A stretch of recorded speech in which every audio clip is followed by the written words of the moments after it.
తెలంగాణ అంటే కేసీఆర్, కేసీఆర్ అంటే తెలంగాణ అన్నట్లుగా సాగిపోయిన రాజకీయంలో రేవంత్ రెడ్డి అనే నాయకుడు సృష్టించిన అలజడి అంతా ఇంత కాదు. ఎంత అంటే చివరికి ఆ కేసీఆర్ నుండి సీఎం సీటు లాగేసుకున్నారు. ఇప్పుడు తెలంగాణలో ఆయన ముద్ర ఉండకుండా చేయాలని పట్టుదలగా పనిచేస్తున్నారు. 10 ఏళ్లలో కేసీఆర్ చేసిందేమీ లేదని నిరూపించేలా చేసేందుకు ప్రయత్నాలు చేస్తున్నారు. మొదటి ఏడాది సీఎంగా ఆయన ఎదురు దెబ్బలు తిన్నారో, రాటుదేలిపోయారో కానీ కేసీఆర్ను మరిపించేలా కొన్ని విషయాల్లో మాత్రం తనదైన ముద్ర వేశారు. కేసీఆర్ 10 ఏళ్ల పాటు సీఎంగా ఉన్నా ఎప్పుడూ ప్రజల్ని కలిసింది లేదు. అయితే ఇల్లు లేకపోతే ఫామ్ హౌస్ అన్నట్టుగా ఆయన పాలన సాగేదే. నెలల తరబడి ఆయన ప్రజలకు కనిపించేవారు కాదు.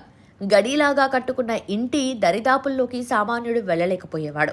అలాంటి పరిస్థితి నుండి ముఖ్యమంత్రి మనవాడే, మన ఎదురుగానే ఉంటాడు అనే పరిస్థితిని రేవంత్ తీసుకొచ్చారు. ఎవరు కలుస్తామని అపాయింట్మెంట్ అడిగినా సరే తిరస్కరించారు. ఆయన అందుబాటులో ఉండే ముఖ్యమంత్రిగా పేరు తెచ్చుకున్నారు. ఈ విషయంలో కేసీఆర్ ఎవరికీ గుర్తురారు. ఈ ఒక్క విషయంలోనే కాదు, పాలన విషయంలో, ప్రజాస్వామ్య పద్ధతుల అమలు విషయంలోనూ రేవంత్ కేసీఆర్ కన్నా ఎంతో ఎత్తులో ఉన్నారు. ఇప్పుడు తెలంగాణలో అందరూ ధైర్యంగా ప్రశ్నించగలుగుతున్నారు. ఇదే అవకాశంగా తీసుకుని బీఆర్ఎస్ అరెస్టుల డ్రామాలు ఆడే ప్రయత్నం చేస్తున్నా చేసుకొనిస్తున్నారు కానీ హడావిడి చేయలేదు.